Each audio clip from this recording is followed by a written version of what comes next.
દર્શન કર્યા પછી વ્યથા પણ અમારી રહી નથી, પણ હા એક વ્યક્તિની વ્યથા છે. નાથ શૈલ પર કપિપતિ રહી, ઋષિમુખ પર્વત ઉપર સુગ્રીવ છે, એની વ્યથા લઈને હું આપની પાસે આવ્યો છું.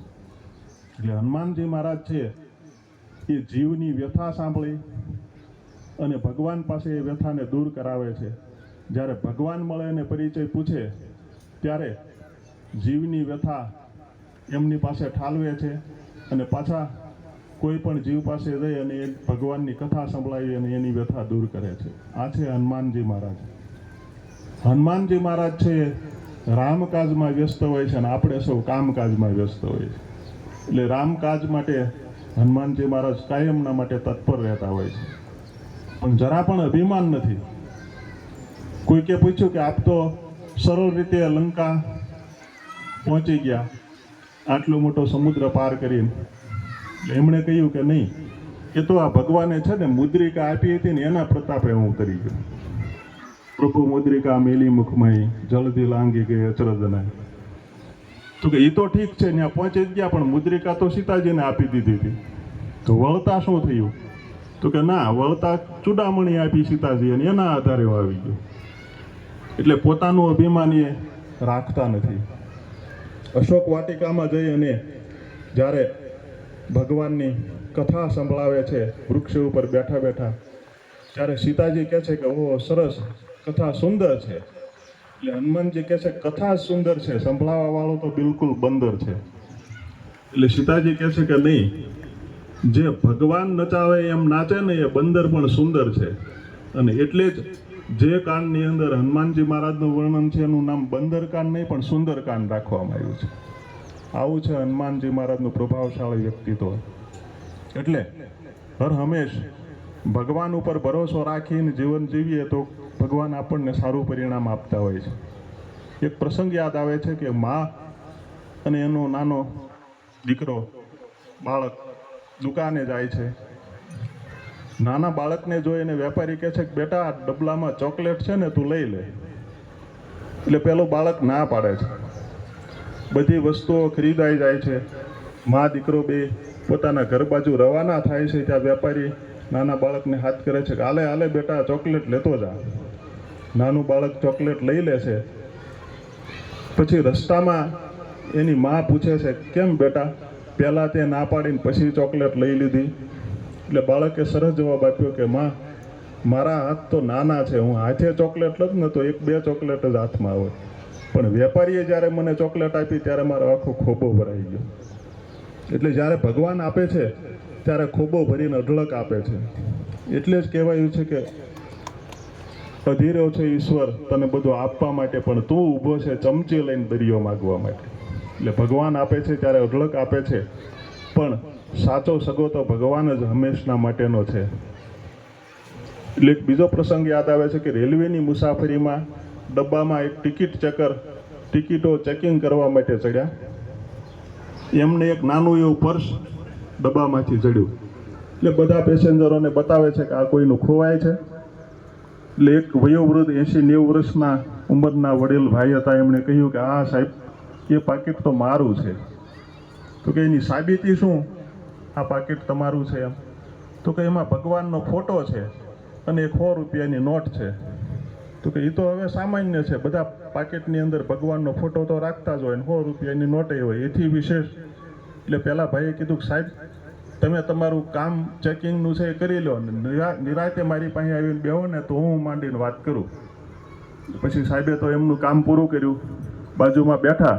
એટલે ભાઈએ વાત કરી કે સાહેબ, હું નાનો હતો ત્યારે મારા માતા પિતા મને ખૂબ લાડ લડાવતા, એટલે એ મને બહુ ગમતા, એટલે મારા પાકીટની અંદર મા બાપનો ફોટો હું રાખતો.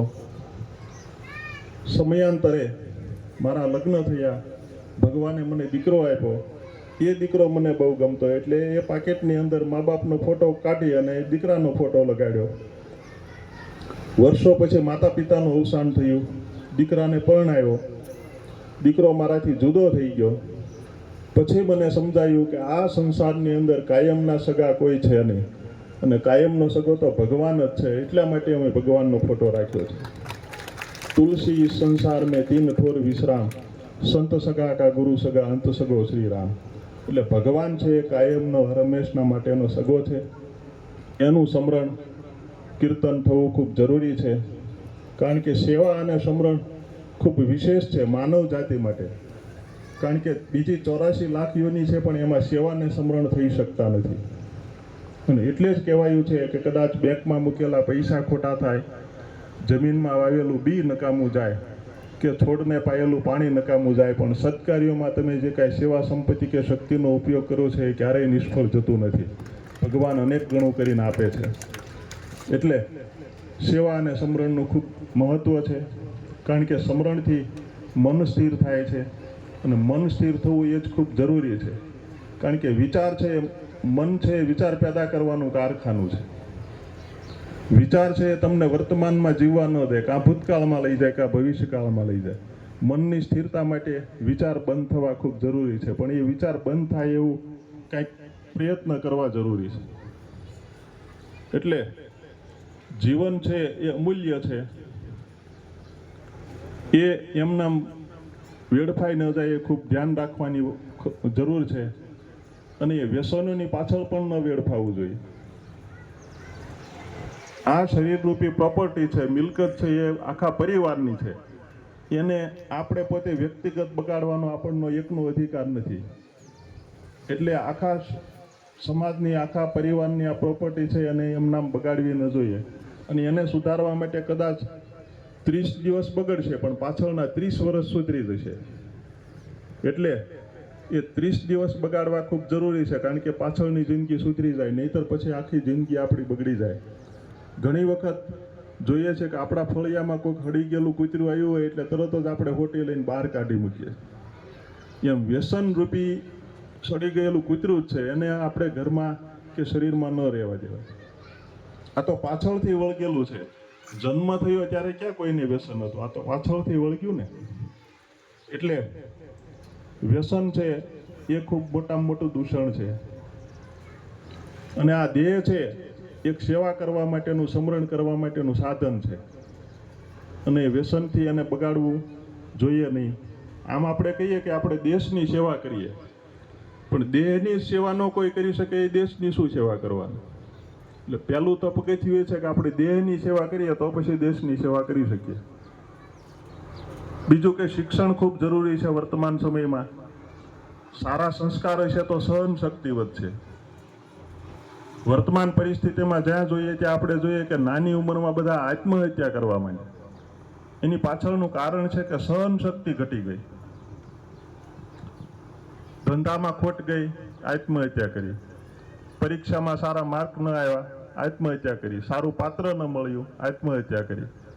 અરે જંગલના ઝાડવા સારા, કે શિયાળામાં પાનખરમાં એકેય પાંદડું ન હોય પણ એકેય ઝાડવાએ આત્મહત્યા ન કરી. એને વિશ્વાસ છે કે વૈશાખમાં વન વળશે, નવા પાંદડા આવશે. પણ માણસને વિશ્વાસ નથી. એટલે દુઃખ પછી સુખ આવે જ છે, પણ વિશ્વાસ રાખવો ખૂબ જરૂરી છે. સહન શક્તિ ખૂબ જરૂરી છે. અરે આપણા મહાત્મા છે, એના જીવનમાં પણ કેટલું દુઃખ પડ્યું હતું. રામને 14 વર્ષ વનવાસ, કૃષ્ણનો જન્મ જેલમાં થયો, જન્મતાની સાથે જ માતા પિતાને છોડવા પડ્યા. વાસુદેવજી જ્યારે બાળકૃષ્ણને નંદ બાબાને ત્યાં મૂકવા જાય છે, કહેવાય છે કે બંધનો ખુલી ગયા. હા, ખુલી જાય. કેમ? તો કે માથે ભગવાનને ધારણ કર્યા હતા ને એટલે. કોઈ પણ પરિસ્થિતિમાં માથે ભગવાન રાખીએ તો એ પરિસ્થિતિ સાનુકૂળ સર્જાય, વિકટ પરિસ્થિતિ હોય તોય. એટલે માથે ભગવાનને રાખવા ખૂબ જરૂરી છે. કૃષ્ણ અહીંયા બાળપણમાં જે દ્વાપર યુગ આખો વીત્યો, જે કૃષ્ણને વહાલ કરતો હતો, અહીંયા ઘૂંટણિયાભેર ચાલ્યા છે કૃષ્ણ. કેમ? તો કે આપણને બધાને સ્વર્ગનો રસ્તો બતાવવા માટે. એ અવતારો આપણે જોઈએ અને એની કથા આપણે સાંભળીએ તો પણ સહન શક્તિ વધે. આપણને એમ થાય કે આવા મહાન પાત્રોને પણ આટલી કષ્ટી ભોગવવી પડી તો આપણે તો શું વિસાતમાં. એટલે જીવનમાં મહાપુરુષોની કથાઓ શ્રવણ કરવી ખૂબ જરૂરી છે. એટલે આ તકે અહીંયા આવુરુડું આયોજન થયું અને આપ સૌ કથા કીર્તન સાંભળો છો, તો ધર્મમાં બેસવું એ પણ ખૂબ જરૂરી છે, પણ ધર્મ આપણી અંદર બેસે એ પણ ખૂબ જરૂરી છે. દૂધ પાક બનાવ્યો હોય, મોટું રંગાડું હોય ને એમાં પંગોઠી વાળીને બેહીએ તો કાંઈ ફાયદો થાય ખરો? પણ 2 ચમચી અંદર ઉતરે તો એનો સ્વાદ આપણને મળે. એમ ધર્મ પણ આપણે અંદર ઉતરવો જોઈએ. ધર્મની વ્યાખ્યાઓ ઘણી છે. ધારયતિ ધર્મ, ધારણ કરવું એનું નામ ધર્મ. પરહિત સરીસ ધર્મ નહીં ભાઈ, પર પીડા સમ નહીં અધમાઈ. બીજાનું હિત કરવું એના જેવો કોઈ ધર્મ નથી. બીજાનું અહિત કરવું એના જેવો કોઈ ધર્મ નથી. એટલે મન કર્મ વચનથી બીજાના આત્માને ઠેસ ન પહોંચે એ પણ ખૂબ ધ્યાન રાખવું ખૂબ જરૂરી છે. એટલે બધાથી હળીમળીને રહેવું, ગામની અંદર સારો સંપ જળવાઈ રહે એવી આપણે અપેક્ષા રાખવી જોઈએ. આવું રૂડું ભવ્ય ગામ સમસ્ત દ્વારા, સરપંચ દ્વારા આયોજન થયું એ બદલ ખૂબ ખૂબ અભિનંદન. અને ભગવાન રામના, ઠાકરના, માતાજીના કાયમના માટે આ ગામ ઉપર આશીર્વાદ વરસતા રહે એ જ અસ્તુ. જય સિયારામ.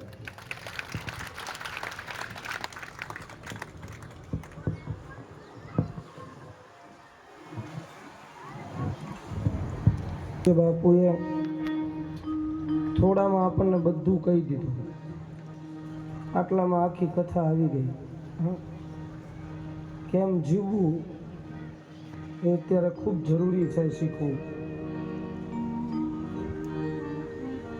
સંતોની વાણી, મહાપુરુષોની વાણી,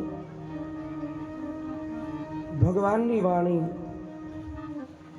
એ કોઈ દિવસ વ્યર્થ નથી જતી. એની વાવણી થાય છે કોઈના કોઈના હૃદયમાં, એ વવાય છે. માટે આપણે પણ આપણા હૃદયને એવું બનાવીએ કે આ બીજ આપણે અંદર વાવીએ. આ બિયારણ બહુ સારામાં સારું છે, પણ પછી તમારી વાડી સારી હોવી જોઈએ ને. પથરાળ ભૂમિ હોય અને પથરાળ ભૂમિમાં પછી તમે વાવેતર કરો તો એમાં કાંઈ બહુ ઉગે નહીં. અને ઉગ્યું નથી એનો અર્થ બિયારણમાં વાંધો નથી, તમારી ધરામાં, તમારી જમીનમાં વાંધો છે. એમ હૃદય આપણું વિશુદ્ધ હોય તો સંતોની અને ભગવાનની વાણી એમાં પધરાવીએ એટલે એ ચમકારો થાય સાહેબ.